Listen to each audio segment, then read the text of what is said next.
everybody. Welcome to the Divorce Not Divided podcast. I'm Nathan Burkhart. And I'm Meg Phillips. And welcome back for another week of discussion about divorce and how much it sucks. Not being divided and collaboration. Whatever else we want to talk about. But we actually have a phenomenal topic today. Yeah, this has been something that we had talking about right from the beginning, and we actually tabled it. Yep. A lot of times people don't understand why we got a divorce. And so what we wanted to do, what was important to us when we started this podcast, was to build trust with our audience and have them get to know who we were before we got into the story about why we ended up getting a divorce. And we got far enough along in our episodes where we thought that it was important for not only you to understand our journey, but for us to be able to talk about what happened in an open and transparent way. Because I think context is going to give you guys, a clearer, it clears up the lens in which we're talking about things. This type of context. We also needed to take time to find the right words to talk about this. Right. Because this particular scenario for divorce is not all it's not super common. No, I don't think. Yeah. And there's a lot of layers. I would think that's the perfect way to say it. Yeah, I think there's probably layers in any divorce, but when you're looking at what we ended up going through when we went through our divorce, there was lots of moments of discovery. And when you hear us talking in the podcast about things like, well, I didn't know who I was, or things along the line of when Megan's saying things about her sexuality, right. You need to know exactly what that means. And so you can kind of process that along with us. Right. We got a fascinating comment on one of our, they're all fascinating to me, to be honest, comment, but someone was like, well, you guys talk so much about collaborating during your divorce. Why didn't you just collaborate and stay married? And it's like, well, okay, I guess our hints that I'm gay isn't big enough. So let's give you some context. Yeah. So let's do it. Yep. All right. So let's go ahead and jump on in, and this will probably be a big, long conversation. Yeah. So let's just have it. And I think we're both in a really great place to be able to do that today. I think we are too. And we just are really excited to have you guys along for the ride. Disclaimer. I'll probably talk about this a little later on, but a large portion of this conversation could be taken up with the topic of repression, and I'm just going to cover that in a later podcast. So if I reference or talk about repression and you're like, wow, I want to know more about that, just you wait. So just you wait. But also, we're not therapists. No, not at all. We still haven't gotten our degrees. And I probably never will. Neither will I'm I. a little too lazy. Well, I'm not. It's just not my life goal. I'm a speech language therapist. Okay, anyways. Yeah. So, all right. Coming out. Took a long time to come out, didn't it? Yeah, I mean, it was over a very elongated period, and there was a lot of wishing it wasn't true on both sides. Yeah. Right? And I think that ended up stretching it like silly putty across the room, such a good... right? Yeah. Yes. And so it was like... It wasn't one person coming out. It was two people having to come to terms with a sexuality. Right. So there's those layers I was saying it was not one person trying to navigate her sexuality and coming out, because when you're married and you have children, that process, like silly putty, now has so many strings and colors. All right. Well, I'll let you jump in. Yeah. And then I'll come in because I want it to be your story. Because I'm the one that came out? Yeah. Yeah.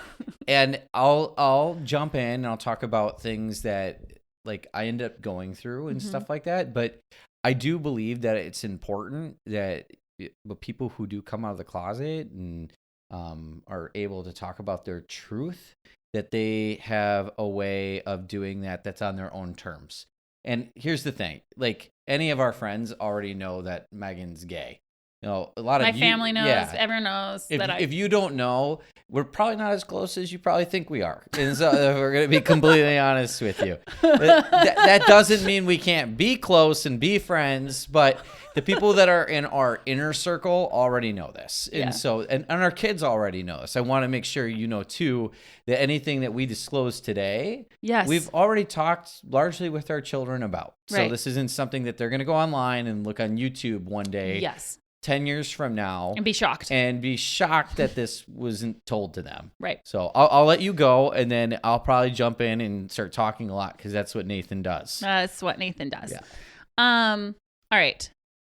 So, like I said, we'll talk about like younger Meg and repression a little later, but I started realizing and acknowledging my sexuality in my late 20s in LA. It took that long. Repression's real. So when it started to really hit me with like dreams and things like that, after our marriage.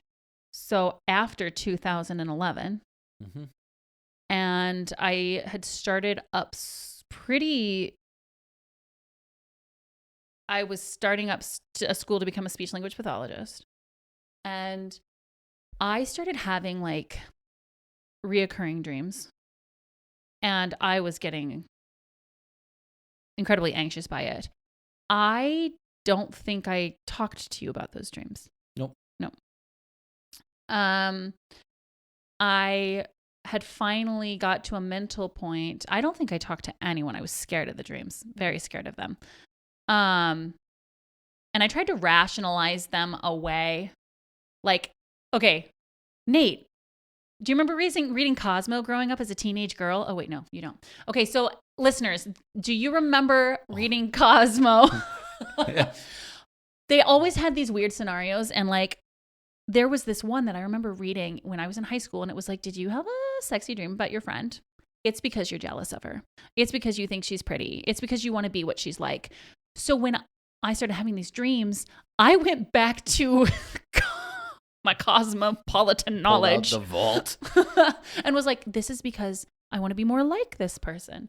This is because I must be locked somewhere because, okay, so I'm trying to rationalize them. But it finally got to a point where I was started like, I don't know so much consciously, like as consciously, there were parts that it would like, but like I was almost looking for an opportunity to discover if my dreams, because they had become like, chronic sounds like a bad word, but reoccurring. Yeah, sure. Consistent, constant. And I was looking to see if there was some truth to whatever my brain was doing. So around 2015, like an opportunity presented itself where I was able to find out, like where I did have an opportunity to see if it was real. And I jumped at the opportunity. And then it spiraled my mental health because I did it in secret. And then I told you a weekish after, because and you had no idea because my mental health was crashing. Right. And then I told you why. Mm-hmm. And it deeply hurt you. Yeah. Yeah. I mean, and I think what ended up happening at that point is, you went into a mental health hospital for a couple of days, and a week, I think. And I went inpatient for a week. Yeah. And then we started trying to do whatever we could to work and save what we wanted to be able to put together, which included therapy together. And it included...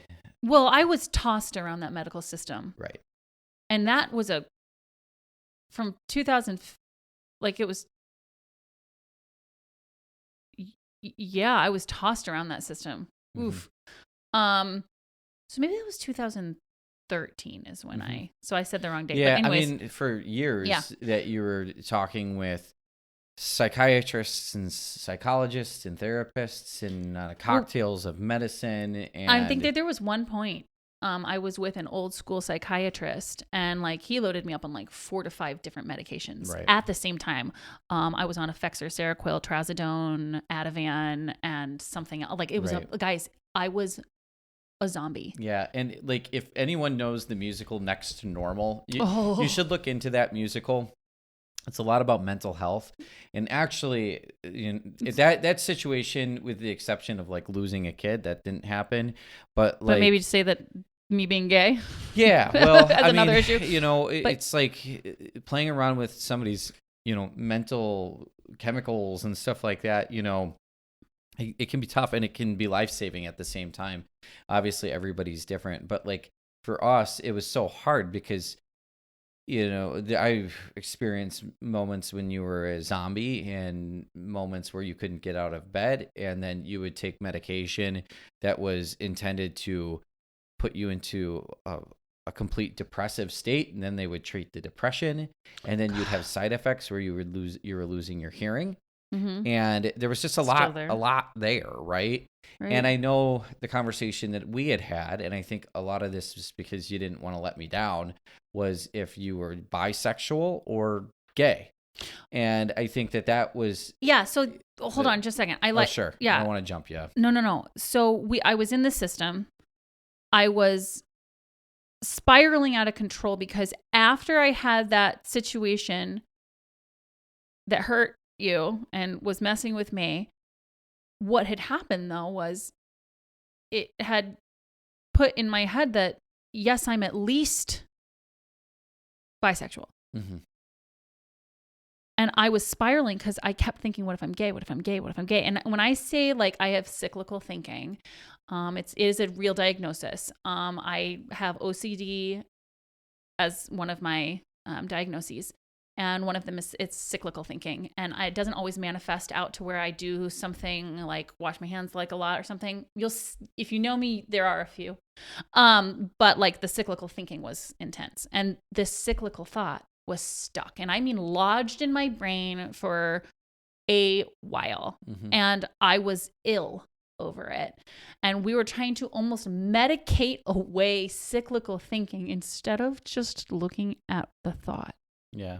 But what they did at the time, we finally found an awesome therapist. Yep.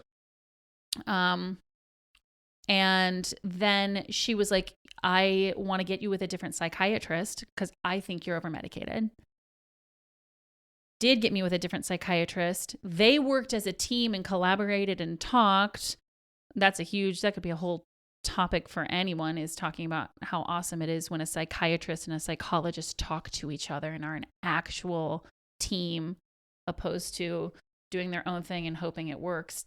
Yeah. Anyway, we were able to wean me off of almost all the meds, mm-hmm. except for a low dose of an antidepressant and a mood stabilizer. And I was given the diagnosis of bipolar. Yeah. And that actually worked. Yeah. Worked to the point where we decided to try to for me to get off of it for us to have kids. Right. And I stopped asking that question over and over and over and over mm-hmm. again. However, that question does come up again. So we came to the conclusion that I was bisexual and bipolar, and we could work with it. Mm-hmm. Right? Because if I finally landed, okay, so what if I am bisexual? Yeah. I'm married. I can still move forward. That's right. And, at that point, we were wanting to have kids. Yes. And we wanted to build a family together, yes. even though there was a lot of trust and hurt that was broken and a lot of hurt that was there. We decided that was something that we still wanted to do because we always wanted to be a mom and dad, and we're a really good team, which is teamwork is what raising kids is about. Absolutely. Showing them what love is. Yeah. So we decided to keep going, and we were continuing to work on it. And I mean, on the outside, and I would say on a whole, our marriage was very healthy for a while. Yeah. I would say that, we ended up, moving back here. We did during the times of having kids. I mean, you went through a lot of your own postpartum. Oh, and yeah. that created additional cyclical thinking. Mm-hmm. And But that was more focused on weird stuff, like what if I cut my son's arm off by accident? right, yeah, and it was very hard, right? And a lot of Mental people, health. so a lot of people don't know that those things exist. I'm gonna have Right. a solo episode coming up when you literally are going to look through my Facebook feed when I was going through a divorce, and you'll see happy pictures and that are actually happy pictures that are masking sad emotions. And you're going to be able to look at that. Yeah.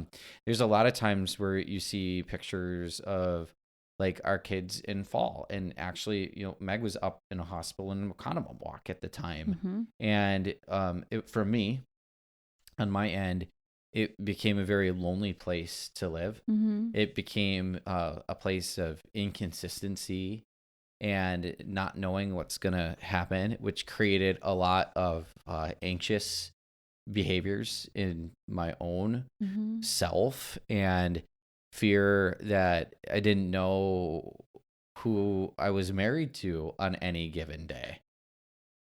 Because, to be honest, I don't think who you were married to knew who she was either Yeah. on any given day. I was incredibly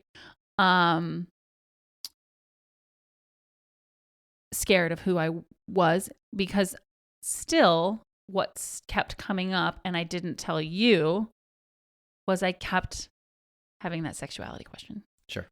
And it was a painful question to pop in my head, because I already knew the pain it caused Mm-hmm.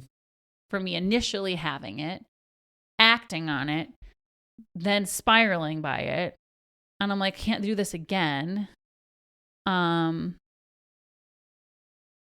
Because I think we've talked about before that when you start to become a person that you're not, you have to do some serious like introspection. Yeah. Right. And so when you said like you didn't know who you were coming home to and you didn't know who you were with, I didn't either. I think when repression's involved, and we'll talk about it soon, or later, when you don't know who you are, you start acting like someone you're not. Yeah. And that happened, and that's something you had to For sure. Both of us. I'm acting in a way I don't understand, and I'm acting in a way you don't understand. Yep. And it's not historical. I would never act like that in the past. No. Right. So that's like the first phase of all of this, Right. right? And so then we enter Act 2, which essentially was the COVID-19 pandemic. And so what ended up happening... For those of you that don't know, in 2020... I'm totally No, kidding. I'm everyone totally, knows what I'm totally happened. No. kidding. That's like doing Spider-Man's origin story again. So when we're looking at this, it's so like... dorky. I'm geek chic. I don't know what to tell you. And so... that term I gave you. Yeah, then Don't just take it like that. stuck. I called him geek chic. I still think you are. It's a phenomenal term for you. So I think what ends up happening in COVID-19, I know what ends up happening is, teletherapy starts happening, and essentially you're in therapy down in our basement in our house that we think is our forever home. Okay, so we moved. Yeah, we moved Right before pandemic. So after we had our 2 kids, our family in our sense was complete. Yep. We were exactly where we wanted to be. We sold our house, which was this cute little farmhouse built around 1900, and bought a newer 1890? house. Yeah, a newer house with a pool in the backyard, fully finished basement. Thought it would be our forever home. Yeah, and we got a great interest rate on it because interest rates were great then. And so we were like, great, this is where we're going to be, and this is how we're going to do this, and this is how it's going to go. And then I encouraged you to get something in February. Yeah, so we moved. Yeah. So I mean, we thought we were done having kids. So I had a little procedure that I couldn't have kids anymore, and we only mentioned that because I think it gives you kind of a window into my mental landscape. Yes. And my mental capacity as we go through our divorce, about the fears I had.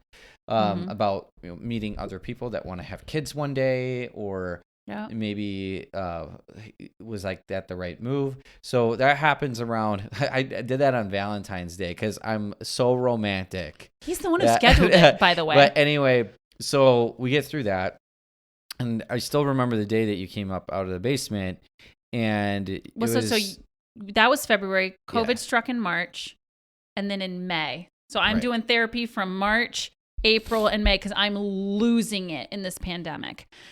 And I keep going down to the basement and turning on my therapy. Yeah. Which is quite literally my therapy. I didn't watch TV. Like, I'm not. And this is how I remember it, is you come up out of the basement and you're like, I have to talk to you about something. I was like, okay. And you looked at me and said, I know that we've talked about me being bisexual, but I'm not bisexual. I'm gay. And I remember the first thing I did was I took a big, deep breath and I said, let's talk about this after you've had some time to think about it, and we can go over all of this later. And then we went on a car ride with the kids. And I remember what was going through my head the entire time was, this is another secular thought. This keeps coming up. This is the same thing that she went through when she was postpartum. Like, I'm not going to believe it. I just have to get through this because working on the marriage is what I promised I would do, for better, for worse. That's all the stuff that was going through my head the entire time. But buried in this complete veil of sadness and anger and depression. And that's what a lot of people don't know, because I hid that for probably 3 years from everyone but maybe 5 or 10 people. Nobody knew that was something that I was going through COVID. Nobody knew that it's something that you were going through COVID. Right. So, I kept bringing it up though. Yeah. And so it was one of those things, like in our past episode, we talked about setting a date for when you're going to come back and talk about things, right? That's something that we didn't learn yet. So that was something that I was actually, let's talk about this later. It was my manipulative tact of, let's not talk about it now because it's going to hurt. It wasn't out of thoughtfulness of Nathan letting her have a place to breathe. It's like, let's table this, and so we don't talk about it because it hurts and it stings. Right. So I want to make that clear. So I kept bringing it up because there was never a time you wanted to talk about it. Yeah. But I kept being like, no, I know this is true, right? Well, I talked to my therapist and was like, Nate, she was like, well, why don't you guys asked him if he'd be open to couples therapy. And you were. Yep. You were. And that was Zoom too. Yep. So I'm open. I'm always open for therapy if somebody wants to do it. I mean, it's like, I know you are. Yeah. I mean, my next relationship could be going great. And if they're like, let's have therapy, I was like, oh yeah, let's do it. Because no longer to you is it a doom sentence. It's a way to bond. And it's like going to the gym. I mean, to me, it's like therapy is going to the gym for your relationship. It's like, let's take a look at the muscle groups that need more attention and let's get that done. And then I think we saw her like 1 or 2 more times. And then we ended up stopping. Why? Because we knew how to talk to each other. That was never a problem. And a lot of times. That's what she said. Yeah. And that was the big issue, you know, for a lot of couples, is they don't know how to talk through things. And that's the thing that we were able to do. And I think, what probably I should have done in hindsight is gone to individual therapy instead of the couple part. Because for me, it was very much a learning to come to acceptance of what was happening. And whether you intended to or not, I have no problem saying this because we've talked about it together. It's like, I was, because of all the ups and downs, going through some emotional trauma and abuse because of like what I was going through all the time. And I really needed to take time to get that looked at. I feel like I recommended and suggested you having a therapist a lot of times. Yeah, I was having problems with that because I was just I know. Yeah, I didn't want to at that time. I feel like that it was broken, and so today I feel very different about it. Feel like at the time, and this is my interpretation, so you let me know if it's true or not. I think also, you didn't need to be the one in therapy. You weren't Meg was the one with the, you know what I mean? Yeah. It was Like, I had always, that's an old school, and now it's different for you now. But I've always said throughout this podcast that there's things that go through your head that you don't necessarily mean, but they go through your head when you're hurt, right? Mm-hmm. And one of those things was, well, I'm the strong one in the relationship. I can put them all on my back. And even things like if you talk to me in real life, I very much believe a marriage is like 50% the guy, 50% the girl, or girl, boy. I don't. Yeah, let me clarify that. 50% one partner, 50% the other partner. Let's say that. Okay. That's what it is. And to me, there's no one person that leads the marriage. And, you know, some people out there might be being like, he's just not taking ownership as the man. And I really don't care. You're not my audience if you're thinking that. Okay. I'm going to tell you the way that I personally internalize things. It is a true 50-50 partnership. And so what that means is that, you both have to pull 50% of the weight, and how you split that up is up to you guys as a couple. Mm-hmm. What I was seeing was like, I got to be the strong one. I got to be the one. She can only do 25%. It's my job as the man to do the other 75%. And like I said, I don't believe that in normal life. Mm-hmm. Right? But that's what was going through my head as we continue to go through this. Right. And again, the wedding vows kept going through my head, for better, for worse, for better, for worse, for better, for worse. I'd come from a family that, you know, my grandma had severe rheumatoid arthritis growing up. And my grandfather literally took care of her every single day in my complete memory as a child. And so that kept going through my head. If my grandpa could do this for my grandma, why can't I do this for Megan? Right? And so it was really hard for me to come to any sort of term at our marriage was done, especially during COVID-19. Yeah. But what that was going to do, though, like to transition to the next part of the story, essentially it just made things worse as we continued to go, because the conversations that we had earlier, just because we kept tabling them, led to additional steps that caused more hurt for me, more trust to be broken, more discoveries within you, more anger, more yelling, more fighting, things that just aren't healthy for people. You know. So, and that's what happened. So, you know, between fall of 2021 and 2022, like in your words, what happened? Well, that time period was when I was able to fully accept within myself the discovery of being a lesbian. So, and not bisexual. I knew without a doubt that it wasn't bisexual. And that discovery changed things drastically. I think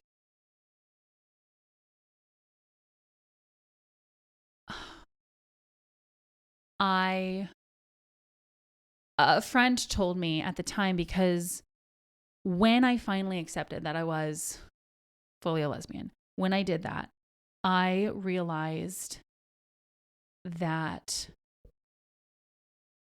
that's when I had to start to figure out what to do with the marriage. And I say this all the time. You guys hear it all the time. I was so afraid of hurting you. I say it all the time because that's really, I did not want to hurt this man here. Best friend, stuck through it with me. Yeah. You know, I know, man. All that. But then what made it harder was being in a marriage with you, and intimacy and all those things became harder. They weren't that hard before. They weren't hard. It just wasn't, you know, and it started becoming harder when I realized I was a lesbian. Yeah. And I remember like conversing with a friend at the time, and she said, well, it's harder now because you know. And she's like, and you can't put the toothpaste back into the tube. Yeah. She's so like, you can't go backwards and be repressed. Yeah. Because now you know. And that changed things, because I couldn't be in a fully committed relationship with you anymore because of what I've discovered about myself. Yeah. And I know that caused tension and arguments and pain. And it's really what led to me having to walk out that door. Right. So it's funny. It's like, this is the thought process that went through my head. It was, do you believe that people can discover that they're gay later in life? And the answer to that question for myself is yes. And then the next question I'd ask myself is, do you believe that somebody could figure out after years of suppression that, they were gay and they never knew? The answer to that question was yes. I do believe that. And then the last question was, do you believe that this can happen to you? For a long time, the answer was no, it can't. But what I had to realize was that answer, if I had answered yes to the other two, the answer to the bottom one has to be yes. And it's because it not. Did happen. It did. And it's not my fault. No. It's nothing that I did. I do want to ask you one question, though. And because this is what happens all the time when someone comes out of the closet, and I want to ask it to you. Yeah. Why is it important for someone who's gay to tell people that they're gay? Well, because, I got an answer for that. Mm-hmm. Because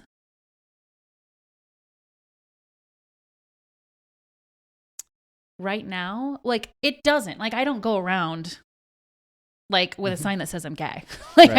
I don't. It's important. You mean, why is it important to come out of the closet? Yeah. So, like, because society is, I have it. Because society is ill. Mm-hmm. Society is broken, and society puts forth a norm that heterosexual relationships are the norm. Mm-hmm. So you don't have to walk around ever saying you're heterosexual. Mm-hmm. So you're like, I don't have to do that. Well, you don't have to, because society has already put your sexuality as primary and important. Yeah. So let me ask this question. So hypothetically speaking, we might have a listener out there that's been listening to this weekly, and they are like, I've been listening to this for co-parenting advice to see you get through a divorce. I didn't care that she was gay or straight. Why do they need to have an entire episode that talks about her being gay?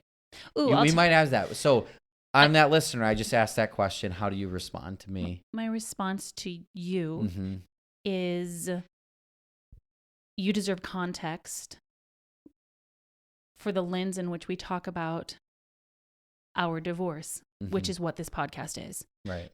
You deserve, as a listener and as listeners, to know our stories, to know why we approach things the way we do, and how, because I don't ever, as a human being, want to be censored again. So I get to talk about how I make a choice for Holden and Lottie, or how I make a choice with you as a co-parent, as being just a queer person. Sure. And I don't want to hide it, and I don't need to hide it. So the context of knowing how this happened is incredibly important. And for the comments that we get that are like, why didn't you just try working harder at your marriage? And you know that Oh, no, I know. No, it fires me up, but not at you. Yeah. Yeah. And if you don't like this episode, then turn it off. I don't care. But like, most people who don't like this episode probably didn't make it to this point. And so that's the way I kind of look at it at this point. I do too. And so I think it's incredibly important that if we're coming at a divorce not divided, and we are telling our listeners that we are authentic in the way we are talking about our lives, then I get to be authentic in this part too. Yeah. And I guess that here's the thing. If this was because, let's say that we got a divorce because one of us had an addiction, or no, let's use an example. We were just fighting and arguing all the time. And we'd have an episode where we talked about that too. Right. And so the thing is with this is we're able to talk about this here. We've actually had people reach out to us that's gone through stuff like this. And actually it's like one of Holden's friends, his parents went through something very similar. Exactly. Right. Yeah. And so this exists out there. Right. And so I think another thing for me, the way I've always seen it, is having these discussions. The discussions like this is important because a lot of times, like for me, for example, I felt really alone. I like in the movies, you always see like the guy that finds out that they're gay, and then they go and they cheat on their wife, and now they're off doing it. And it's like, it's well represented in things like Angels in America, right? Yeah. But like very seldom do you see that a ton of that happen in the reverse aspect, to the point where the woman is leaving her husband, right? That's visibility Yeah, too, though. because you'll see movies and stuff like that where the woman finds it out, but she ends up staying with the guy because she needs the guy, right? It's like, but to me, it's Right. just like, so I felt really alone. At least that's the way I perceived and looked at the world, right? So I was angry. I was angry at you. I was Mhm. like, she lied to me. Did I ever know what it was like to feel loved?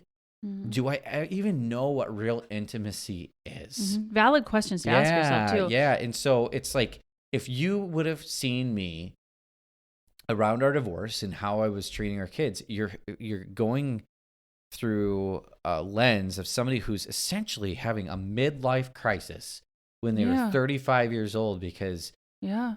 of questioning the validation of the last 15 years of his life, of 20, my life, 20, right? 20. Yeah. So I think that's why I was mad, you Yeah. know? And it's like, when I went into therapy, I was just lost. And And this is what I mean with those layers. yeah, for sure. You know, we weren't just navigating a divorce. We were navigating, and everyone does, but ours has an LGBTQ lens Mhm. because of me and you having to deal with and also process LGBTQ issues, Mhm. but in the reverse of being the person that's was left because of it. You know what I mean? For sure. Like, I was struggling with what I thought and felt about LGBTQ Mhm. in coming from high school, whatever. And you've always been a very ally advocate. Yeah. What did this experience do to that? Oh yeah. I mean, What got me- happened? I got really angry at first, right? And I was just like, so I just said I was moderate, but like, I don't like looking at things like that. I know. I really don't. I'm just saying you challenged me when I was little. Yeah, Little, no, and when I I've was always younger. believed in things that are like, there's things that are good for everyone. I mean, I see a person who's a single parent and needing to, get resources, and I'm happy that, we're able to help them out, right? And I think that the way I'd always looked at LGBTQ plus rights and things like that, it's always like, man, if they want to get married, great, and always like that, and very open-minded about it. I know for a while when I was going through this, I was angry. Mhm. I had in my head, I almost blamed the community for planting that thought in your head, Mhm. right? Mhm. And that was a place out of hurt. I hope that community very much knows that that's not like actually what I believe at all. But what ends up happening a lot of times, it's like when you get pulled over for speeding, right? And you got to explain it to somebody, and you're like, well, that cop, like, they were just planting there, and like they just didn't know what they're doing, or everyone else was speeding around me, and so the reason I got caught is because the person was running up on my tail. And it's like, you don't want to ever take accountability for it. So what I really wanted to do, because I thought it was like deep down, and like if you looked at Nathan's like inner brain and inner child and all that, I thought I created it. And so I was trying to figure out how anybody did this to me, Right. and how it wasn't my fault, because I Right. very much thought it was. Yeah. And it was like, I was planted. It's, I got really mad at Glennon Doyle for a bit, because I was like, she's reading this Glennon Doyle book. Untamed. And, Phenomenal and book. it's poisoning her brain. And that's what I was thinking, because I really honestly wanted her to snap out of it and just be done. And that's like not what an advocate does for the LGBTQ plus group, but that's what I was going through. Well, you wanted me to, because you didn't, I mean, you wanted what you had back. Yeah, I wanted it to just stay what it was, right? Right. So, but then what I finally realized after I got through a lot of my pain and hurt was, I'm not angry about it. I still have a lot of love for you, and you're my friend, and you're the mom of my kids, and I want you there to be part of your kids' lives, and I want the kids to learn and grow from you and look at you as a role model, because you're a great person to look at for that. What I learned was I'm more upset that we live in an era where you couldn't feel like you could be who you were before. And for me, that meant being able to figure out who you were. And so we didn't have to go through all that pain. Right. But this is the thing. Yeah, here it comes. Without all that, we wouldn't have Holden and Lottie. Right. God, I think about that all the time. Yeah. But also what you just said, like, two things. You telling me that, hey, I was mad at you for a while, but I realized I'm not mad at you. I'm mad that society didn't let you be who you were, was the most validating thing. You had called and said it one night, and it meant so much to me. Still does. And yeah, I wish I didn't, like, because of all, like, if this hadn't had happened, you wouldn't be hurt and this and that. But it always goes back to, I absolutely full-heartedly agree and believe that Holden and Lottie belong on this earth. And for me, that's why I believe in God, because I believe that so many times you have to go through such pain to actually figure out what was intended for you. And if you don't believe in God, divine universe energy or whatever, yes. But for me, it's God, right? And it very much is this idea that even though I had to go through a divorce and I had to go through all this hurt and I had to let you go, was really so two amazing human beings can come into this world and really start shaping who I was intended to be. Absolutely. Because, like, I was intended to be H&L's dad. Right. Like, I'm intended to be a lot of things. That's so just one of them, right? And so, but like, yeah. These humans have to be here. Right. That's what this lesson is for me. Like, these two souls have to be on this earth. And if it took that type of a journey to get them here, like, honestly, I wouldn't have chosen any other person to travel that road with than you, Nate. Yeah, thanks, Meg.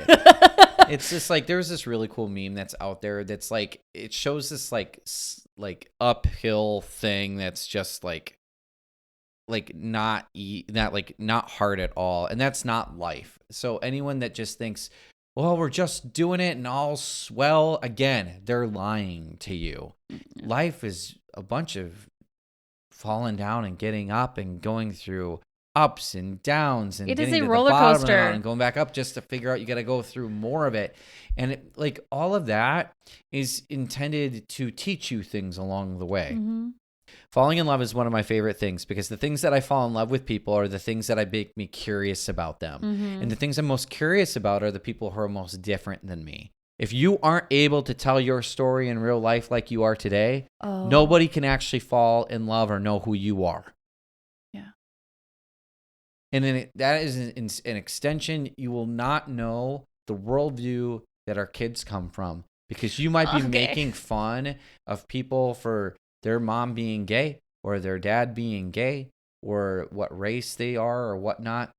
But you that is a lack of empathy and love and desire to get to know who these people are as people and their children. You know, they're programmed to love. So that's how I'm steering all this back. I love it. Okay, and you so made it's me like cry. that's why it's important. It's like, if people want to share their story with you, that is an honor. Like, let them share that story. And if they don't know you and they just want to be transparent, like, this is a super transparent episode today. We're going to have more of them coming up. It's super vulnerable and it feels super scary. And I don't even know how I'm going to feel when this airs, because I'm going to be sitting there in pins and needles at people figuring out why we've got a divorce in a more public way. But ultimately here, what I hope you take away from it as an audience, and what I can help learn from this, is like, it is real.